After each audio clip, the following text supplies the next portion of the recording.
This is Cruising for Bites with Phillip and Mechelle. Come along with us to see if there are any hot spots you may like to try.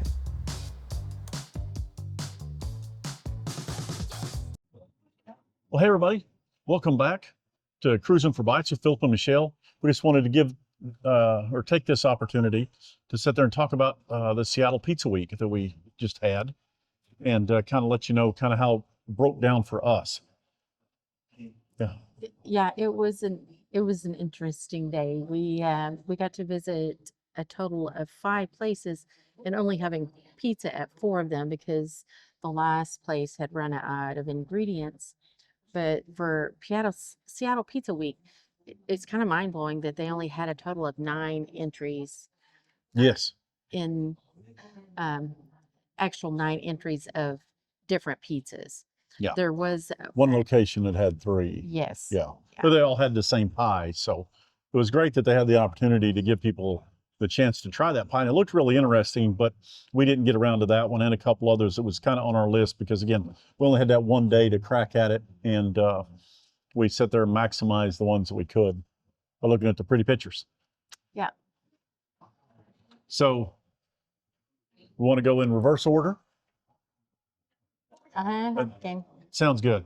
All right. Well, for 5 for us, and again, it's because surprisingly, at like what was there like 6 o'clock in the evening, they'd already run out of ingredients for the pizza. It was one of them that I was really looking forward to because it had the cream cheese sauce on there for the instead of the tomato-based sauce. So I was really excited about that one, which was the Seattle dog pizza at Big Mario's New York Pizzeria.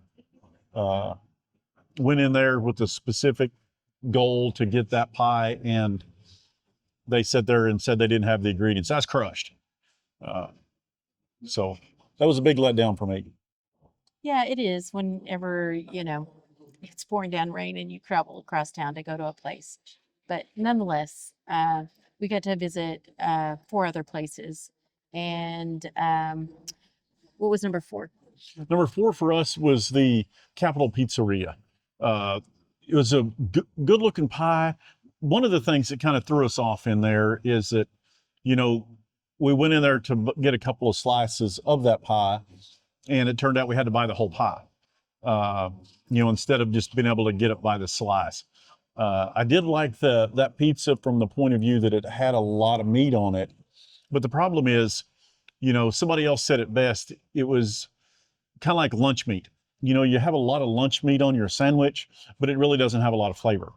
And that was kind of it for me. It had a really tender, slow roast meat on there, a lot of it, but it didn't have any flavor. It didn't have any spice or zip or anything that really set it apart. Even the marinara really didn't stand out. Right. So the crust was phenomenal. Had a good chew. But that was the highlight of that pizza.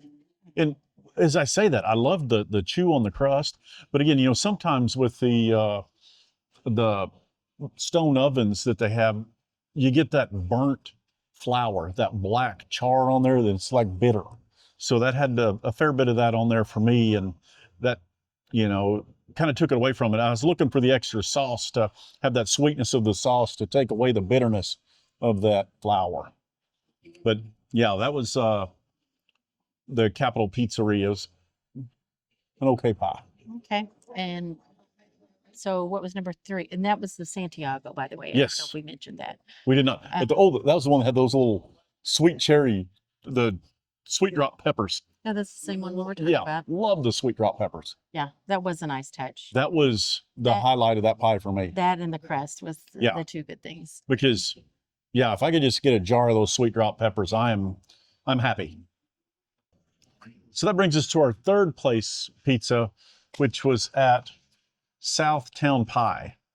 And it was the Employees only pie. The employees only pie.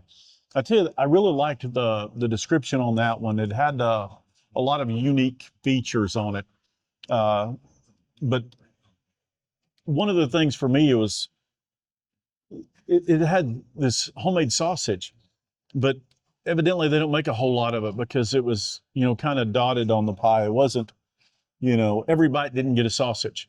So yeah, it went from, bite to bite being, I really liked the last bite where I got one of those sausages. Yeah, you know, when you get a pizza that's a box frozen pizza or something, and it looks like somebody froze the pie with all the ingredients on one side, and you got to readjust it. Yeah.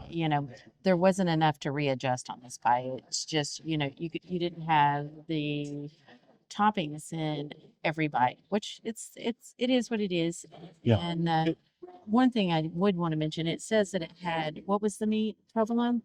It had provolone cheese and mozzarella cheese, both. Oh, it had cheeses and Yeah. meatballs, and I guess that was it. No other meat. Right? Yeah. No, and it had the pesto on there. The pesto was really good. But also, whenever we're talking about the meatballs, whenever you sit there and see that she had a really nice sized meatball over there on her plate, and I was sitting there thinking, I wonder if I could distract her enough to get that meatball off of her pizza. That was kind of where my mind was going. It's like she's going to have a good bite coming up here in about 2 bites. Yeah, I could see that. Yeah. But anyway, that one ranked number 3 for us out of our 4 that we actually got to try. And what was our number 2? Our number 2 was at Post Pike. The Dorito pizza? It had Doritos on it. I tell you that one thing I was noticing on that one too, it had the homemade chorizo and the cheese and sauce on there. That was one of our wetter pizzas that we had, and I really liked that sweet sauce they had on there. Most excellent. Yeah. The most excellent pizza. What was the name of it? Oh gosh, that one was Party Time Excellent. Party Time Excellent. That was a good pizza. But for me, the Doritos kind of didn't hold their crisp like I was really wanting them to. And also too, it's kind of like one of those where you get closer to the edge of your pizza and you run out of toppings. You know what I mean? It was like you had like 2 or 3 money bites in the center of your pizza, and then whenever you got close to the edge, you're thinking, now I got breadsticks. Well, I have to say that that's in the chef or the cooks. That's in their pick 'em up. But they made an excellent pie because it had jalapenos on it and the sriracha sauce. So I had that ranked as number 2. Yeah, I tell you, it was a good pie. I mean, again, we're only really talking about 4 pies since definitely Big Mario let us down with not even having a pie. Right. But again, I really liked that one. It had the flavor, the way the peppers and everything, the chorizo played off each other. That was a good bite. But again, it left me wanting on the edge. And our number 1 was? Our number 1 pie, as I shake the camera with the drum roll, was at Jackson Street Pizza Lounge. I tell you, that was a good pie. It was. And it was the roasted corn files. It was the most surprising because with the name, with roasted corn, and you really see the corn on the pizza and you're thinking, but the spice on that was phenomenal. They really took the time. I mean, the corn gave it a little bit of texture. I tell you, and it's one of the crust, they actually sat there and was able to make it crisp. It's kind of concerning me a little bit whenever we get there, and the manager at the time sat there and said, hey, we didn't get our oven fired up hot enough. It's going to be a little bit. I was concerned we was going to get a soggy pizza, but no, it come out just right on the crust. Had a good snap of the crust, had a good chew. The sauce was there, the spice, the texture. It was a good pie. Yeah, if you've had top-notch Mexican street corn, this was the best pizza Mexican version of street corn yes that you can have. It was really awesome. Yeah. So yeah, so for Seattle Pizza Week, it was interesting, and definitely we'll do it again if we're in the area. Absolutely. We really enjoyed that. And again, whenever we sat there and started off our ranking system on this, I think most of our pies was right there around the 6-ish.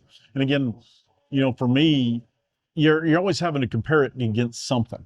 Right. And for me, the pie that I always like to, or the pizza I always like to compare them to is the one closest to my house that I really enjoy. There in Vancouver is Pie Hole Pizza. The way that they sit there, they have a good airy crust. It's got a good chew on it. I always get the meat lovers, which is just like a smorgasbord meat buffet. Plentiful toppings. Yes. And I tell you, so if you're ever in the Vancouver area, definitely check out Pie Hole Pizza. It's on Main Street there in Vancouver. You will definitely enjoy it. It's well worth the find. Yeah. So, hey, hopefully you enjoyed this wrap up of Seattle Pizza Week. Again, Phillip and Mechelle cruising for bites. And as always, Thanks for watching, and don't forget to like and subscribe. yes, we need all the help we can get. Until then, we'll see you out there cruising for bites. Thank you for joining us on our food adventure today, and please like and subscribe and come along with us next time on Cruising for Bites.